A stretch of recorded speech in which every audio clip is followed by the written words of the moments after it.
According to Safety Web, cyberbullying simply refers to the act of bullying online. This type of bullying can consist of threats of violence, hate speech, harassment, and peer pressure by an individual group to another individual group. Face-to-face communication among teens is becoming unnecessary. The bullies have moved from the playground to the web. 42% of teenagers with tech access report being cyberbullied over the past year. 94% of teens own their smartphone device, while 89% have their own personal laptop or PCs. Of those teens, 80% are active on one or more social media sites. They say cruel behavior takes place on 92.6% on Facebook, 23.8% on Twitter, 77% on MySpace, and 15.2% on Instant Messenger. The average U.S. teen sends 420 texts each week. That's 60 texts per day, or one text in every 12 minutes for 12 hours straight. And girls aged 14 to 17 send an average of even 100 a day. Nowadays, there are 7.5 million Facebook users under age 13. Of those kids on Facebook, 1 in 10 report being bullied on the site, which ends up to 800,000 kids, more than the total population of Washington.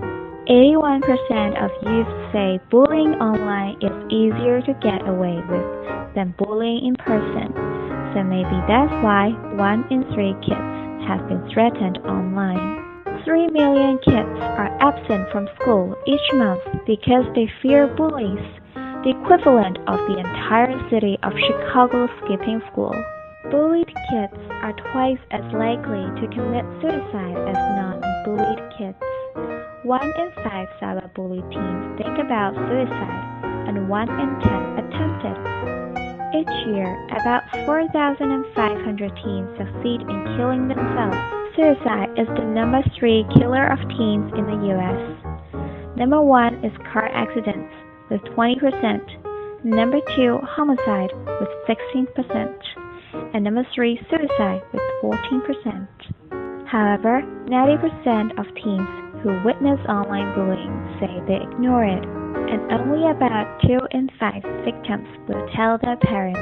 Here we've got 4-step method to boost your confidence to prevent cyberbullying.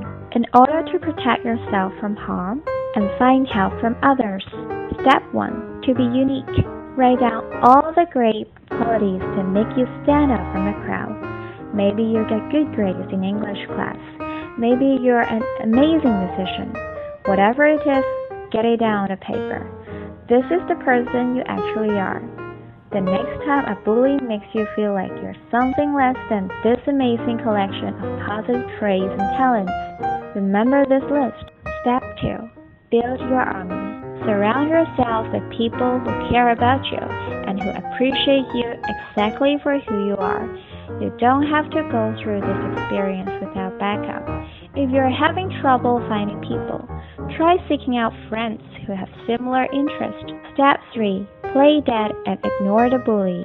This is perhaps the most recommended anti-cyberbullying tactic, and it should be your first resort. Sometimes, all a bully wants to get is a reaction, and if he doesn't receive it, he'll get bored and move on. Remember, try not to get caught alone with a bully. Stick close to your friends. It'll be hard for a bully to get you. Step 4. Find someone you can talk to. Speak out. Nobody has the right to make you feel unsafe, uncomfortable, or unhappy. Find someone you trust. A teacher, a parent, a friend, and tell them what's going on. There's no reason to tackle this problem by yourself. There are people who can truly listen to you. Dealing with bullies is tricky, but remember our steps. To be unique. Build your army. Play dead and ignore the bully. And finally, find someone you can talk to. Now, start action and let's create a world without cyberbullying.